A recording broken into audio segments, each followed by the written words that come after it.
Good morning student. আশা করি তোমরা সকলে খুব ভালো আছো। আমি তোমাদের জিওগ্রাফি সুমন স্যার। আচ্ছা স্টুডেন্ট, আমরা কিন্তু গত ক্লাসে তোমাদের সপ্তম শ্রেণীর যে নবম অধ্যায় এশিয়া মহাদেশ সেই চ্যাপ্টারটা থেকে পড়াশোনা শুরু করেছিলাম, তাই তো? সেখানে আমরা কি কি বিষয় জেনেছিলাম? সেখানে আমরা এশিয়ার বিভিন্ন দেশ সম্পর্কে, এশিয়ার আয়তন, সীমানা, অবস্থান এবং এশিয়া মহাদেশের ভূপ্রকৃতি নিয়ে আমরা কিন্তু বিস্তারিত আলোচনা করেছিলাম, তাই তো? আচ্ছা, আজকের যে বিষয়টা নিয়ে আমরা আলোচনা করব সেটা হলো এই এশিয়া মহাদেশেরই যে নদ নদী রয়েছে সেই নদ নদী সম্পর্কে আলোচনা করব। তার আগে দেখি গত ক্লাসের পড়া তোমাদের কেমন মনে আছে।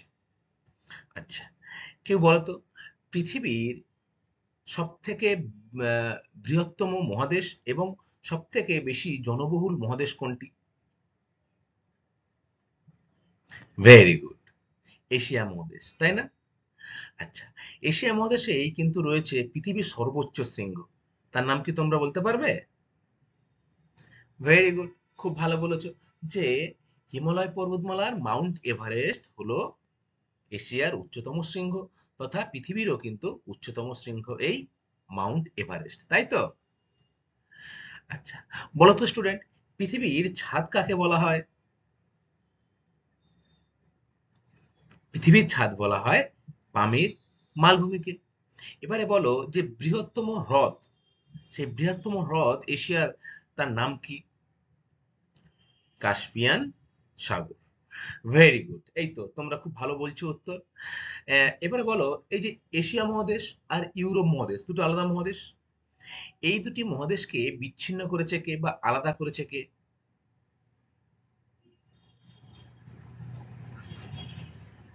ভেরি গুড, ইউরাল পর্বত আর ইউরাল নদী কিন্তু এশিয়া এবং ইউরোপ মহাদেশকে বিচ্ছিন্ন করেছে। আচ্ছা, এটা তো গেল ইউরোপ মহাদেশ আর এশিয়া মহাদেশ। এবারে এশিয়া মহাদেশ আর উম, আহ, আফ্রিকা মহাদেশ, এই যে দুটি মহাদেশ কার দ্বারা বিচ্ছিন্ন হয়েছে বলতো? ভেরি গুড, লোহিত সাগর আর সুয়েজ খাল এর দ্বারা কিন্তু এশিয়া এবং আফ্রিকা, এই যে দুটি মহাদেশ বিচ্ছিন্ন হয়েছে। বলতো স্টুডেন্ট, পৃথিবীর সর্বাধিক বেশি বৃষ্টিপাত হয় কোথায়? সেটা কিন্তু আমাদের এই এশিয়া মহাদেশের অবস্থান করছে। ভেরি গুড, চেরাপুঞ্জির মৌসুমী নামে পৃথিবীর সর্বাধিক বৃষ্টিপাত হয়। আচ্ছা, দেখো স্টুডেন্ট, আয়তনে এই এশিয়া মহাদেশ এত বিশাল যে এখানে সমগ্র যে পৃথিবীর মানুষ যদি আমি 100% ধরি, তার মধ্যে 60% মানুষ কিন্তু আমাদের এই এশিয়া মহাদেশের মধ্যে বসবাস করছে।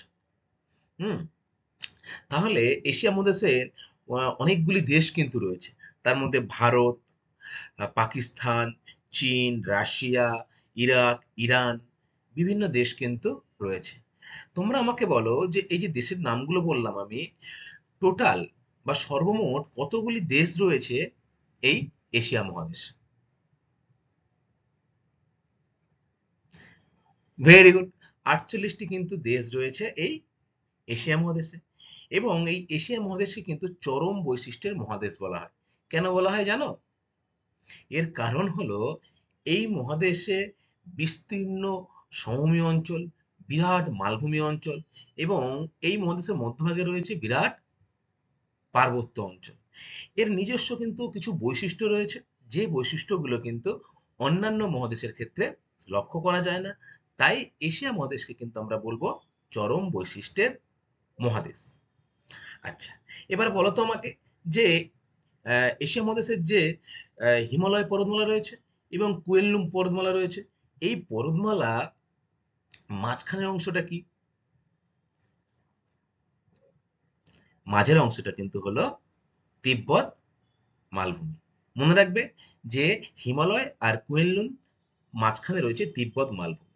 আচ্ছা, এই যে হিমালয় আর কুইনল্যান্ডের কথা আমি বললাম, এটি কিন্তু একটি পর্বত গ্রন্থি থেকে উৎপন্ন হয়েছে। মনে আছে সেই পর্বত গ্রন্থির নাম? দুটো কিন্তু বিখ্যাত পর্বত গ্রন্থি ছিল, এক পামির আর এক হচ্ছে আর্মেনীয়। এই আর্মেনীয় গ্রন্থি থেকেই কিন্তু হিমালয় পর্বতমালা, কুইনলুন পর্বতমালা ইত্যাদি সৃষ্টি হয়েছে। তাই তো? আচ্ছা, ভেরি গুড। তাহলে তোমাদের গত ক্লাসের পড়া কিন্তু ভালোই মনে আছে। এরপরে আজকের যে বিষয়টা নিয়ে আমরা আলোচনা করব স্টুডেন্ট, সেটা হলো এশিয়া মহাদেশের নদ নদী সম্পর্কে।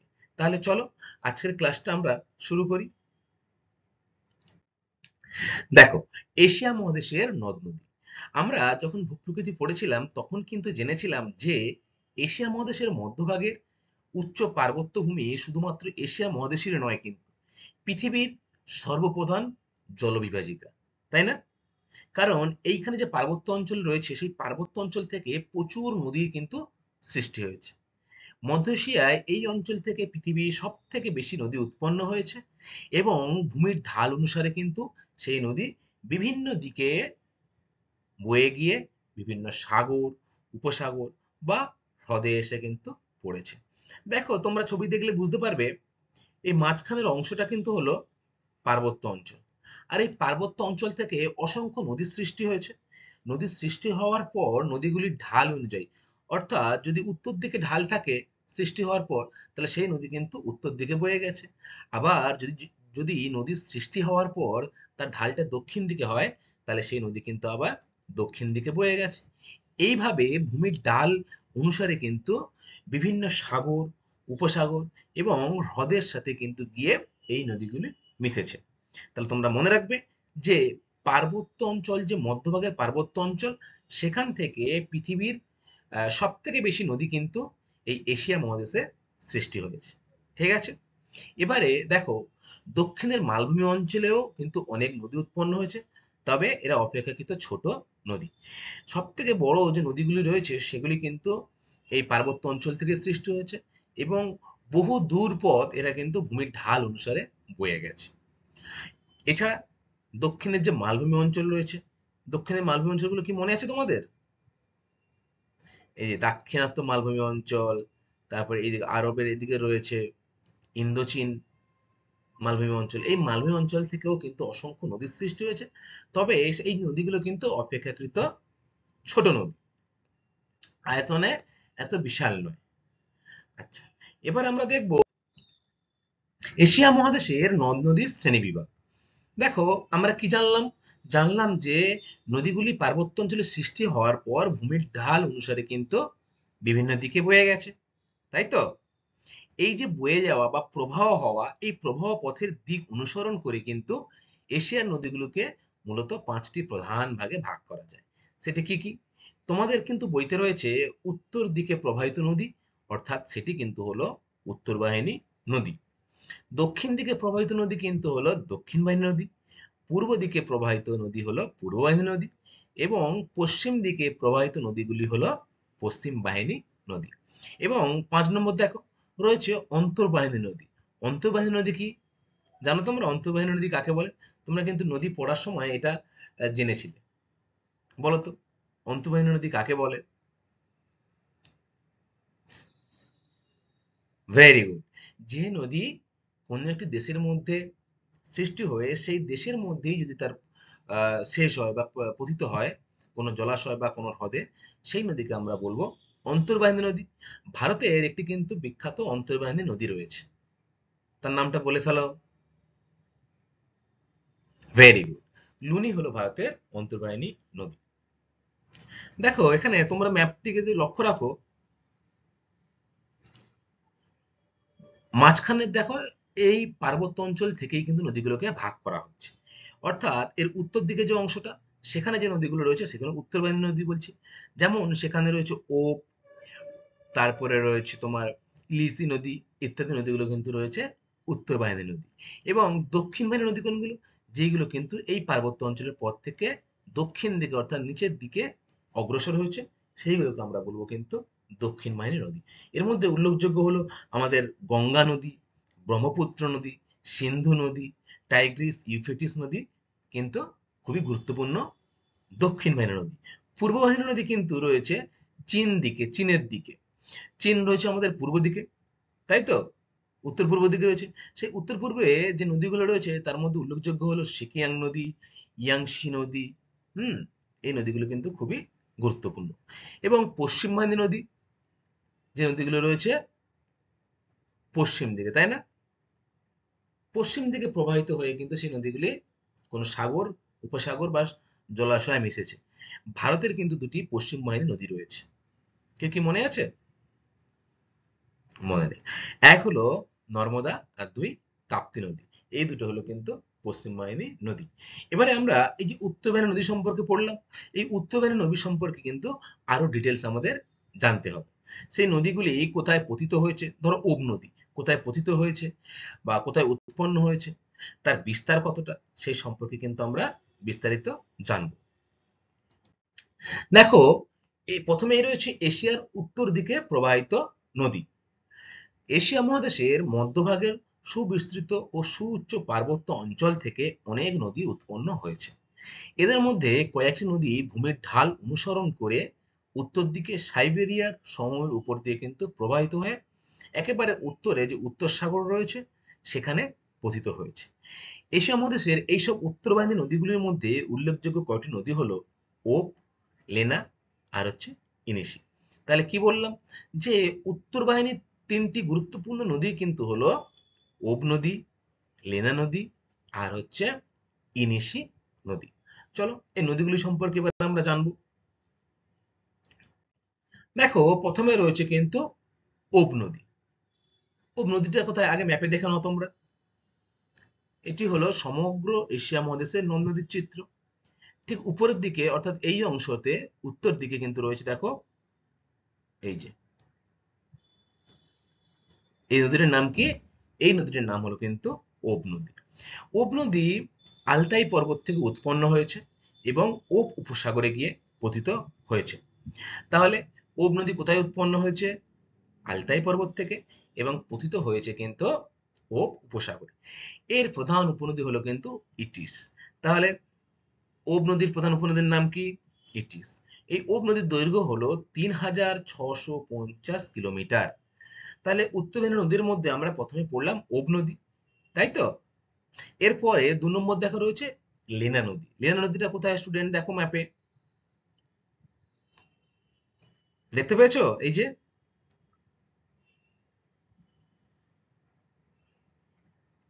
এইটা হলো কিন্তু লেনা নদী।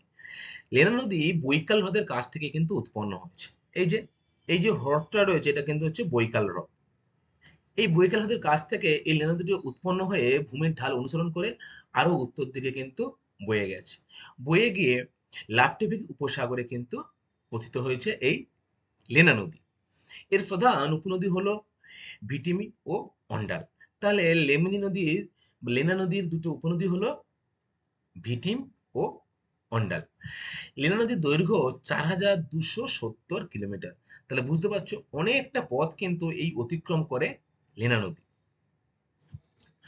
এগুলো কিন্তু সাইবেরিয়ার যে সমভূমি অঞ্চল রয়েছে সেই সাইবেরিয়ার সমভূমি অঞ্চলের মধ্যে দিয়ে প্রবাহিত হয়ে আর উত্তর দিকে কিন্তু পতিত হয়েছে বিভিন্ন সাগর বা উপসাগর। এরপরে ৩ নম্বর দেখো রয়েছে ইনিশি নদী।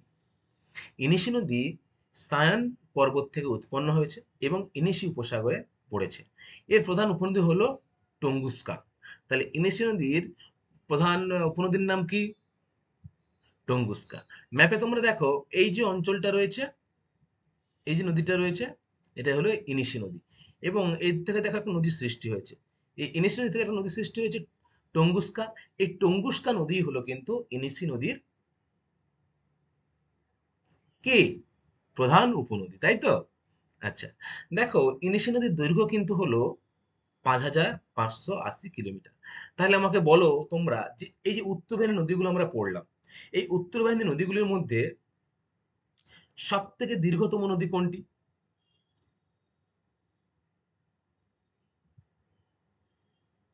ইনিশি নদী, তাই না? এর দৈর্ঘ্য দেখো কত, ৫,৫৮০ কিলোমিটার, তাই তো? অন্যান্য নদীগুলো দেখো, লেনা নদী ৪,২৭০ কিলোমিটার, আবার ওব নদী দেখি যদি আমি ৩,৬৫০ কিলোমিটার। তাহলে দৈর্ঘ্যের বিচারে ইনিশি নদী কিন্তু হলো উত্তরবাহিনী নদীর দীর্ঘতম নদী। এবারে এই যে এশিয়ার উত্তরবাহিনী নদীগুলো আমরা পড়লাম, এই উত্তরবাহিনী নদীগুলোর কিন্তু কিছু নির্দিষ্ট বৈশিষ্ট্য রয়েছে। সেই বৈশিষ্ট্য সম্পর্কে কিন্তু আমরা জানবো। দেখো, তোমাদের বইতে কিন্তু একটা কোশ্চেন রয়েছে যে এশিয়ার মহাদেশের উত্তরবাহিনী নদীগুলির প্রায়শই বন্যা লক্ষ্য করা যায় কেন? এই যে উত্তরবঙ্গের নদীগুলো রয়েছে, সেই উত্তরবঙ্গের নদীগুলোতে কিন্তু প্রায়শই বন্যা হয়। কেন বন্যা হয়? দেখো, প্রথম পয়েন্টটা পড়লে কিন্তু আমরা বুঝতে পারবো বৈশিষ্ট্যের মধ্যেই রয়েছে কেন বন্যা হয়। এই নদীগুলি অর্থাৎ উত্তরবাহী নদীগুলি মোহনা উচ্চ অক্ষাংশের হিমমণ্ডলে অবস্থিত। তাই বছরে 8 থেকে 9 মাস কিন্তু বরফে ঢাকা থাকে। শরৎ এবং বসন্তকালে পার্বত্য অঞ্চলে বেশি বৃষ্টি হলে এই নদীর জল মোহনা বরফে ঢাকা পড়ে গেলে কিন্তু বন্যার সৃষ্টি হয়। তাহলে তোমরা জানতে পারলে যে এশিয়ার উত্তরবাহী নদীগুলিতে কেন প্রায়শই বন্যা হয়। কারণ বেশিরভাগ সময় কিন্তু এই যে যেখান থেকে নদীগুলি সৃষ্টি হয়েছে সেই অঞ্চল কিন্তু বরফে ঢাকা থাকে। এই বরফে ঢাকার পর যদি আবার শরৎকাল বা বসন্তকালে পার্বত্য অঞ্চলে বৃষ্টি হয়, তখন কিন্তু মোহনার কাছে জলটা জমে গিয়ে বা বাধা পেয়ে কিন্তু বন্যার সৃষ্টি করে। আচ্ছা, এটা হলো এশিয়ার উত্তরবাহী নদীর বৈশিষ্ট্য। এরপরে 2 নম্বর কি? নদীগুলি যাতায়াতের অনুপযোগী। দেখো, উত্তরবঙ্গে যে নদীগুলি রয়েছে সেগুলো কিন্তু যাতায়াত অতটা সহজ নয়। ফলে এখানে নৌ চলাচলও কিন্তু খুব কম করে। এবারে দেখো, নদী উপত্যকা জনবিরল। অর্থাৎ নদী উপত্যকা যে অঞ্চলগুলো রয়েছে সেই অঞ্চলগুলো কিন্তু জনবিরল। আমাদের এশিয়া মহাদেশের দক্ষিণ দিকে যে নদীগুলো রয়েছে সে নদীগুলো কিন্তু আবার জনবহুল। ঠিক আছে? উত্তর বাহিনী যে নদীগুলি রয়েছে সেগুলো কিন্তু জনবিরল। এবং এশিয়ার যে তোমার দক্ষিণ বাহিনী নদীগুলো রয়েছে সেই নদীগুলির কিন্তু উপত্যকা জনবহুল। যেমন আমরা সকলে জানি গঙ্গা নদীর তীরে কিন্তু অসংখ্য শহর গড়ে উঠেছে। ব্রহ্মপুত্র নদী, সিন্ধু নদীর তীরে কিন্তু অসংখ্য শহর বা নগর কিন্তু তৈরি হয়েছে। সেখানে প্রচুর জনসংখ্যা লক্ষ্য করা যায়, তাই তো? আচ্ছা, তারপরে দেখো 4 নম্বর পয়েন্ট, নদী অববাহিকায় একাধিক জলাভূমি দেখা যায়। তাহলে কি বললাম? যে নদী অববাহিকায় অর্থাৎ নদীর আশেপাশের যে অঞ্চলগুলিতে সেখানে কিন্তু একাধিক জলাভূমি কিন্তু লক্ষ্য করা যায়। এটি হলো এশিয়ার উত্তরের নদীগুলির বৈশিষ্ট্য। এরপরে আমরা স্টুডেন্ট এশিয়া মহাদেশের যে দক্ষিণ ভাগের নদীগুলি রয়েছে সেই দক্ষিণ ভাগের নদীগুলি সম্পর্কে কিন্তু বিস্তারিত আলোচনা করব। দেখো, প্রথমেই রয়েছে এশিয়া মহাদেশের উল্লেখযোগ্য নদীগুলির মধ্যে গঙ্গা, ব্রহ্মপুত্র, সিন্ধু, মেকং, ইরাবতী, টাইগ্রিস, ইউফ্রেটিস, অসংখ্য নদী কিন্তু দক্ষিণ ভাগের নদী। অর্থাৎ তোমরা ম্যাপটা দেখো,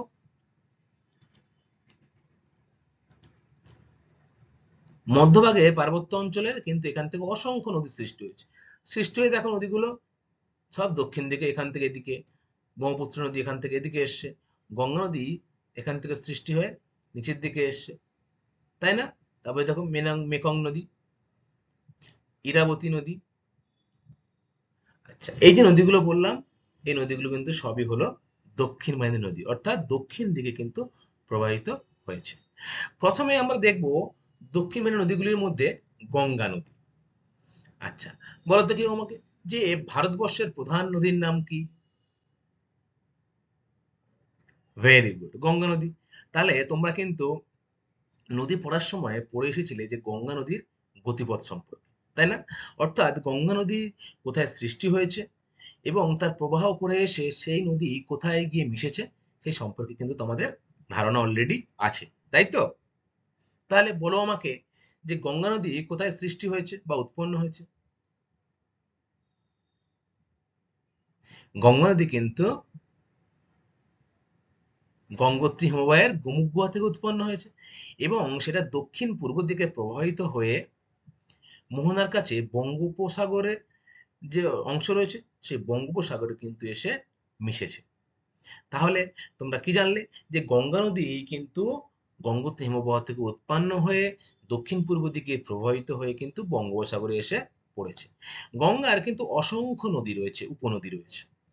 সেই নদীগুলির মধ্যে প্রধান কিন্তু হচ্ছে যমুনা, সোন, চম্বল, গণ্ডক, ঘরঘরা প্রভৃতি উল্লেখযোগ্য উপনদী। দেখো, এটি হলো গঙ্গা নদী।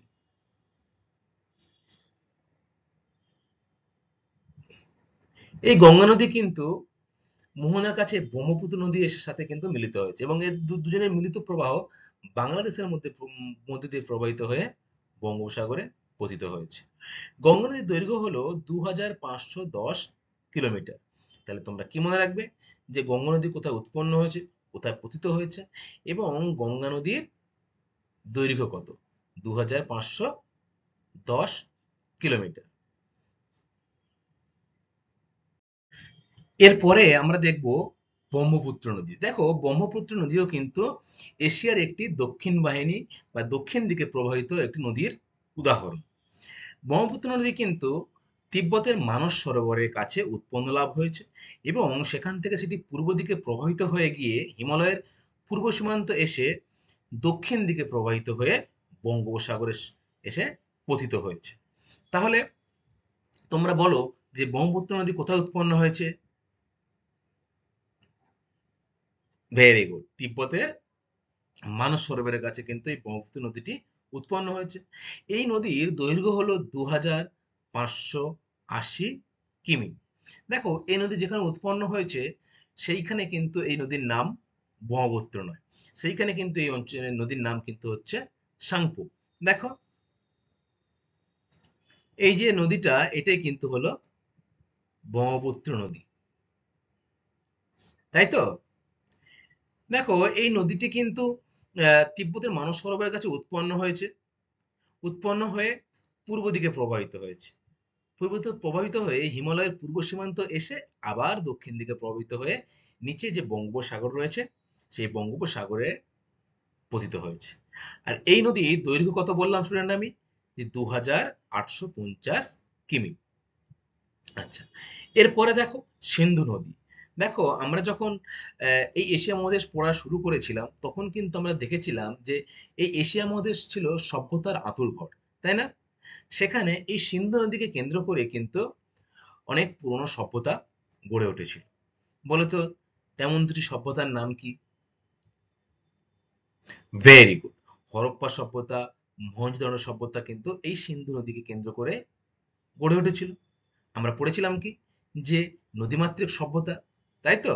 সেই নদীমাতৃক সভ্যতার মধ্যে হরপ্পা সভ্যতা, সিন্ধু তারপর মহেঞ্জোদারো সভ্যতা কিন্তু এই সিন্ধু নদীর তীরে কিন্তু গড়ে উঠেছিল।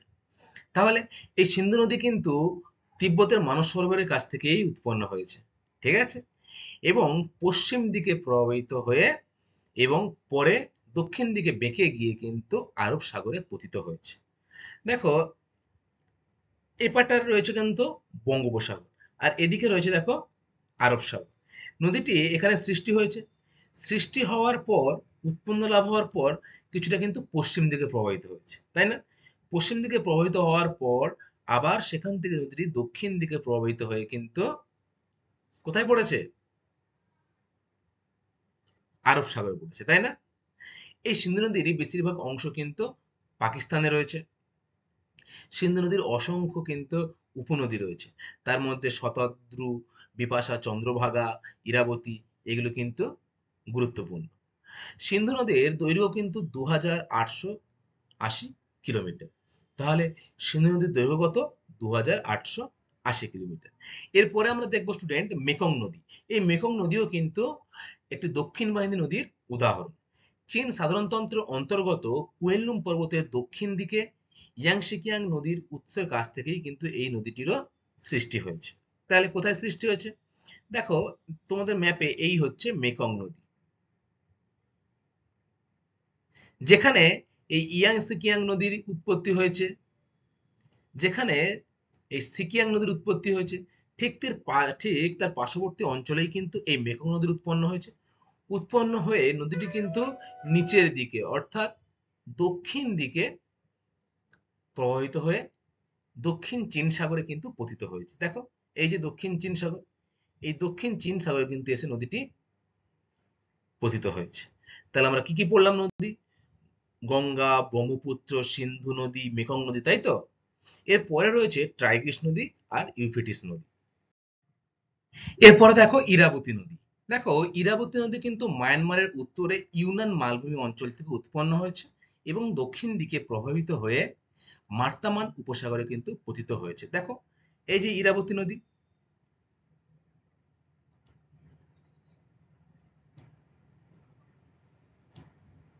তাই তো? আচ্ছা, তারপরে দেখো রয়েছে টাইগ্রিস নদী। দেখো টাইগ্রিস আর ইউফ্রেটিস নদী কিন্তু আমাদের এই এশিয়া মহাদেশের পশ্চিম দিকে অবস্থান করছে, ঠিক আছে? কিন্তু নদী দুটি কিন্তু দক্ষিণ বাহিনী নদীর উদাহরণ। তোমাদের মনে আছে যে এই টাইগ্রিস আর ইউফ্রেটিস নদীর আহ, যে অববাহিকা অঞ্চলে পৃথিবীর সব থেকে পুরনো একটা সভ্যতা কিন্তু গড়ে উঠেছিল। কোন সভ্যতা বলতে পারবে? ভেরি গুড, মেসোপটেমিয়া সভ্যতা। দেখো এই মেসোপটেমিয়া সভ্যতা কিন্তু টাইগ্রিস আর ইউফ্রেটিস নদীর তীরেই গড়ে উঠেছিল। আচ্ছা, দেখো প্রথমে রয়েছে টাইগ্রিস নদী। টাইগ্রিস নদী আর্মেনীয় মালভূমি থেকে উৎপন্ন হয়ে মোহনার কাছে ইউফ্রেটিস নদীর সাথে মিলিত হয়েছে ও এরপর এই নদী মিলিত প্রবাহ সাত এল আরব নামে পারস্য উপসাগরে কিন্তু পতিত হয়েছে। তোমরা ছবি দেখো, এটি হলো টাইগ্রিস নদী। এই টাইগ্রিস নদী যেখানে উৎপন্ন হচ্ছে সেটা হলো কিন্তু আর্মেনীয় গ্রন্থি। আর্মেনীয় গ্রন্থি রয়েছে এখানে, আর এখানে আর একটা গ্রন্থি রয়েছে, তার নাম কি জানো? পামির গ্রন্থি। Very good. তাহলে এই যে আর্মেনীয় গ্রন্থি, এই আর্মেনীয় গ্রন্থি থেকে কিন্তু উৎপন্ন লাভের পর মোহনার কাছে দেখো এই ইউফ্রেটিস নদী রয়েছে, তার সাথে মিলিত হয়েছে। মিলিত হওয়ার পর এটা কিন্তু পারস্য উপসাগর রয়েছে, সেই পারস্য উপসাগরে পতিত হয়েছে। এরপরে রয়েছে ইউফ্রেটিস নদী। ইউফ্রেটিস নদীও কিন্তু আর্মেনীয় মালভূমি থেকে উৎপন্ন লাভ করেছে এবং মোহনার কাছে টাইগ্রিস নদীর সাথে মিলিত হয়ে এদের যে মিলিত দুটো নদীর যে মিলিত প্রবাহ, তার নাম কিন্তু হলো সাতেল আরব। সেই সাতেল আরব নামে কিন্তু পারস্য উপসাগরে পতিত হয়েছে। আচ্ছা, তাহলে আমরা উত্তর বাহিনী নদী সম্পর্কে জানলাম, তারপরে দক্ষিণ বাহিনী নদী সম্পর্কেও কিন্তু আমরা বিস্তারিত জানলাম। এরপরে আমরা জানবো পূর্ব বাহিনী নদী সম্পর্কে। এশিয়ার পূর্ব দিকে প্রবাহিত নদী। দেখো মধ্য এশিয়ার পার্বত্য অঞ্চল পূর্ব দিকে বেশি বিস্তৃত হওয়ায় মধ্য এশিয়া থেকে উৎপন্ন হয়ে যেসব নদী পূর্ব দিকে প্রবাহিত হয়েছে সেই সব নদীগুলোকে কিন্তু আমরা বলবো পূর্ব বাহিনী নদী।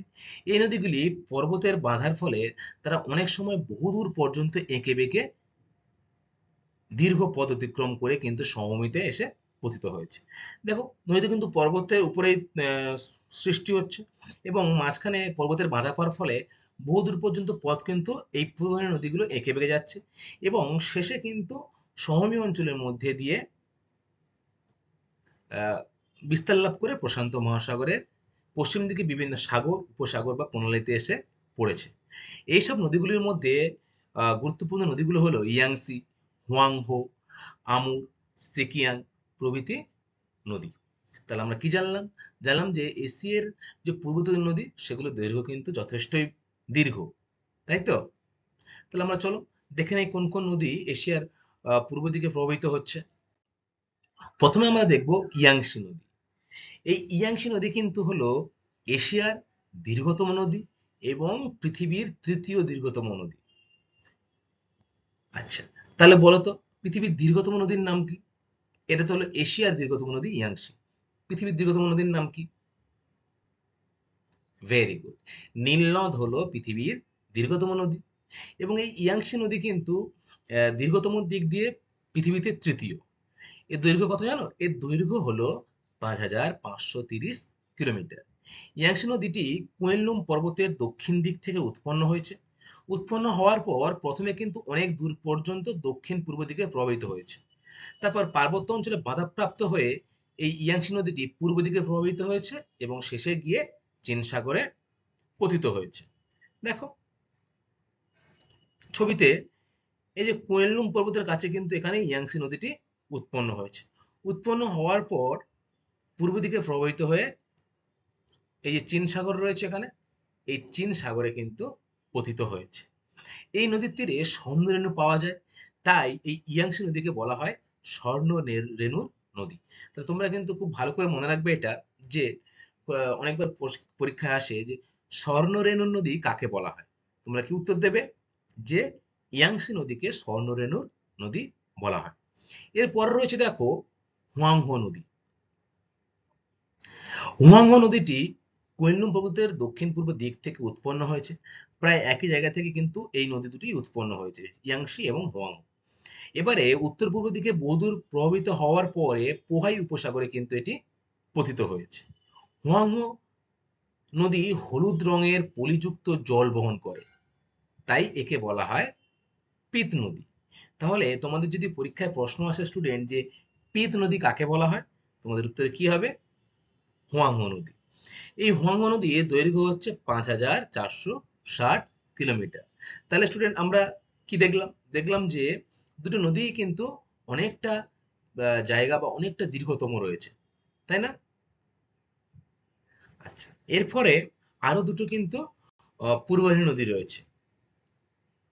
দেখো এই যে ছবিটা দেখছো, এটা কিন্তু ইয়াংসি নদীর ছবি, এবং এই যে সাপের মতো এঁকে বেঁকে রয়েছে, এটা কিন্তু হুয়াংহো নদীর চিত্র। এরপরে পূর্ববাহিনী আরো দুটি গুরুত্বপূর্ণ নদী হলো আমুর নদী আর সিকিয়াং নদী।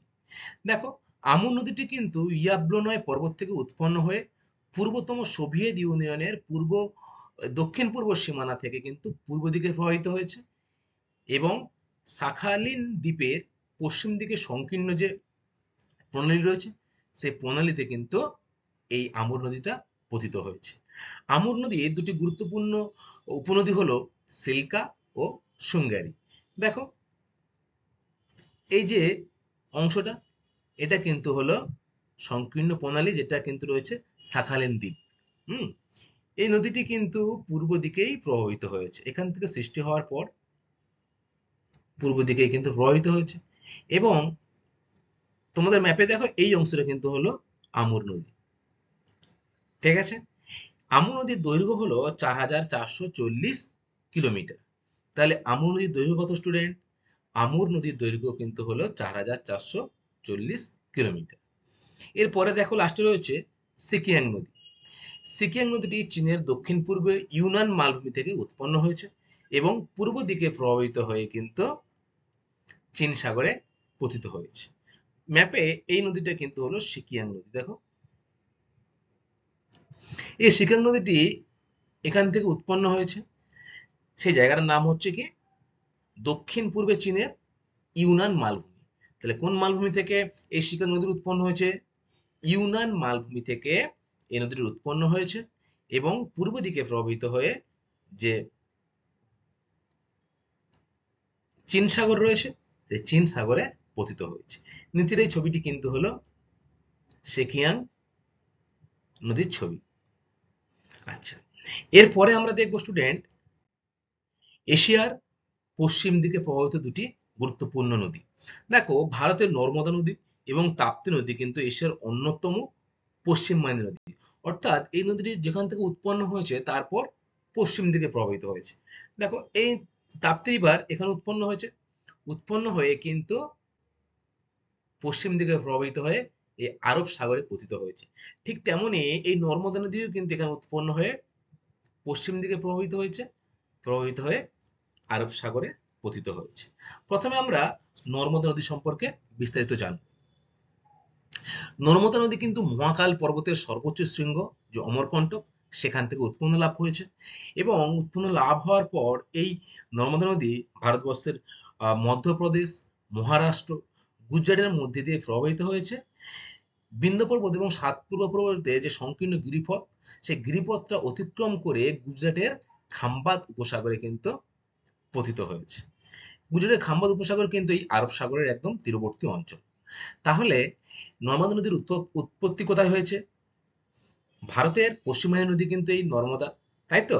এবং এশিয়ার অন্যতম বিখ্যাত পশ্চিমবাহিনী নদী এই নর্মদা নদী, যেটি মহাকাল পর্বতের সর্বোচ্চ শৃঙ্গ অমরকণ্টক থেকে উৎপন্ন হয়েছে এবং খাম্বাত উপসাগরে পতিত হয়েছে। নর্মদা নদীর যে দৈর্ঘ্য, সেই দৈর্ঘ্য হলো 1310 কিলোমিটার। তাহলে বলো যে নর্মদা নদীর দৈর্ঘ্য কত? 1310 কিলোমিটার। এরপরে আমরা দেখব তাপ্তি নদী।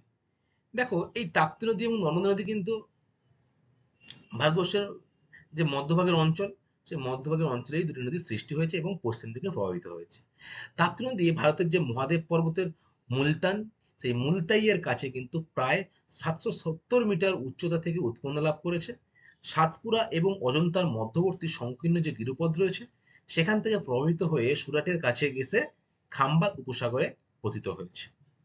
তাপ্তির প্রধান উপনদী হলো পূর্ণা, আর তাপ্তি নদীর দৈর্ঘ্য কিন্তু হলো 724 কিমি। দেখো আমরা কি জানলাম? তাহলে জানলাম যে এশিয়ার যে পশ্চিমবাহিনী নদী, সেগুলির মধ্যে গুরুত্বপূর্ণ দুটি নদী হলো নর্মদা এবং তাপ্তি। এবং এরপরে আমরা আরেকটা জিনিস লক্ষ্য করেছিলাম যে অন্তর্বাহিনী নদী, তাই না? সেই অন্তর্বাহিনী নদীর মধ্যেও কিন্তু ভারতবর্ষের মধ্যে রয়েছে কোন নদী? লুনি নদী, তাই না? ভারতের উত্তর দিকে রয়েছে এই নদী। এই লুনি নদী হলো অন্তর্বাহিনী নদীর একটি গুরুত্বপূর্ণ উদাহরণ। তাহলে স্টুডেন্ট, আমরা কিন্তু এশিয়া মহাদেশের নদ নদীটা সম্পর্কে বিস্তারিত জানলাম, তাই তো? সেখানে আমরা উত্তর, পূর্ব, পশ্চিম এবং দক্ষিণ এই চারটি দিকে যে বয়ে চলা নদীগুলো, সেই নদীগুলো সম্পর্কে বিস্তারিত আলোচনা করলাম। আজকের ক্লাসটা আমার এই পর্যন্তই। এরপরে আমি তোমাদের সাথে কিছু গুরুত্বপূর্ণ প্রশ্ন আলোচনা করব, যেগুলো কিন্তু পরীক্ষার জন্য খুবই আসে। ঠিক আছে? এবং সেগুলি সবই এই নদ নদী রিলেটেড। তাহলে চলো প্রশ্ন উত্তরগুলো দেখে নিই। কয়েকটি গুরুত্বপূর্ণ প্রশ্ন। দেখো, প্রথম প্রশ্ন রয়েছে, এশিয়া মহাদেশের কোন নদীকে স্বর্ণরেণু নদী বলা হয়? বলে ফেলো, কোন নদীকে? ইয়াংসি নদীকে, তাই না? আচ্ছা, এই ইয়াংসি নদী কোথায় উৎপন্ন হয়েছে বলতে পারবে? কুইনলুন পর্বতে, তাই না? এবং পতিত হয়েছে কিন্তু চীন সাগরে, পূর্ব দিকে প্রবাহিত হয়ে চীন সাগরে পতিত হয়েছে। এই যে স্বর্ণরেণু নদী বলা হচ্ছে ইয়াংসিকে, কেন বলা হচ্ছে? কারণ এই নদীতে প্রচুর পরিমাণে স্বর্ণরেণু পাওয়া যায়, তাই এই নদীকে বলা হয় কিন্তু স্বর্ণরেণুর নদী। ২ নম্বর দেখো, এশিয়ার পূর্ব দিকে প্রবাহিত দুটি নদীর নাম করো যারা চীন সাগরে পড়েছে। খুব গুরুত্বপূর্ণ দুটি নদী কিন্তু রয়েছে। Very good. ইয়াংসি এবং সিকিয়াং নদী কিন্তু, এই দুটি নদী পূর্ববাহিনী নদী, এবং দুটি নদী কিন্তু চীন সাগরে পতিত হয়েছে। এরপরে দেখো, এশিয়ার কোন নদীকে পিদ নদী বলা হয়? Very good. হুয়াংহো নদীকে কিন্তু পিদ নদী বলা হয়, তাই না? কেন বলা হয়? কারণ এদের যে পলিযুক্ত যে জল, সেটা কিন্তু হলুদ রঙের হয়, তাই একে বলা হয় এশিয়ার পিদ নদী। তো তোমরা কি মনে রাখবে? যে হুয়াংহো নদীকে বলা হয় এশিয়ার পিদ নদী। আচ্ছা, নাম্বার 4, এশিয়ার দীর্ঘতম নদীর নাম কি? Very good. হুয়াংহো, যার দৈর্ঘ্য হচ্ছে, সরি ভুল বললাম, এশিয়ার দীর্ঘতম নদীর নাম কিন্তু হলো ইয়াংসি। ঠিক আছে? এই ইয়াংসি নদীর দৈর্ঘ্য হলো 5530 কিলোমিটার। আচ্ছা, বলো তো, পৃথিবীর দীর্ঘতম নদীর নাম কি? মনে আছে? একটু আগে কিন্তু তোমাদের সাথে আমি আলোচনা করেছি। পৃথিবীর দীর্ঘতম নদীর নাম কি? নীল নদ, তাই না? নীল নদ হলো কিন্তু পৃথিবীর দীর্ঘতম নদী। আর আয়তনে তৃতীয় বৃহত্তম নদী হচ্ছে পৃথিবীর, বা তৃতীয় দীর্ঘতম নদী পৃথিবীর, সেটি হলো কিন্তু এই ইয়াংসি নদী, যেটি পূর্ব চীন সাগরে পতিত হয়েছে এবং উৎপন্ন লাভ হয়েছে কিন্তু কুয়েনলুন পর্বতের উপরে। আচ্ছা, এরপরে দেখো 5 নম্বর প্রশ্ন, ওপ, ইনিশি ও লেনা নদী কোন দিক থেকে কোন দিকে প্রবাহিত হয়েছে? তাহলে মধ্যভাগে যে পার্বত্য অঞ্চল রয়েছে, সেই পার্বত্য অঞ্চল থেকে এশিয়া মহাদেশের উত্তর দিকে কিন্তু অনেকগুলি নদী বয়ে গেছে। তাই সেই উত্তর দিকের নদীগুলো কিন্তু হলো ওপ, ইনিশি ও লেনা। তাহলে এগুলো কোন দিকে প্রবাহিত হয়েছে? উত্তর দিকে, তাই এগুলো কিন্তু উত্তর বাহিনী নদী। আচ্ছা, উত্তর দিকে প্রবাহিত নদীগুলির মধ্যে কোন নদীর দৈর্ঘ্য সব থেকে বেশি? তাহলে আমাদের প্রথমেই জানতে হবে যে উত্তর বাহিনী নদীগুলির মধ্যে কোন নদীগুলি উল্লেখযোগ্য বা গুরুত্বপূর্ণ, তাই তো? কোনগুলি গুরুত্বপূর্ণ আগে বলো। Very good. ওপ, ইনিশি আর লেনা হচ্ছে তিনটি উত্তর বাহিনী গুরুত্বপূর্ণ নদী। এদের মধ্যে দীর্ঘতম নদী কোনটি তাহলে? Very good. এদের মধ্যে কিন্তু ইনিশি নদীর দৈর্ঘ্য সব থেকে বেশি, তাই তো?